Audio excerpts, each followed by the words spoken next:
Nextimage 6. Batch mode. For batch mode, choose auto size to cope with the different size documents. Choose a resolution and an image type.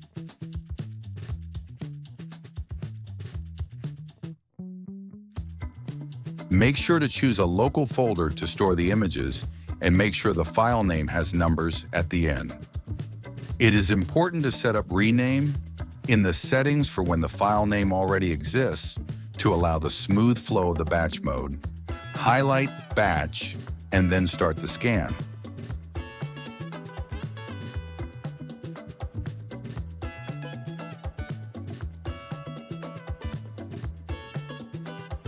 Each time the scanner detects a new document, it will save the current image, if necessary, and then scan the new one, giving the new image a new name by increasing the last digit.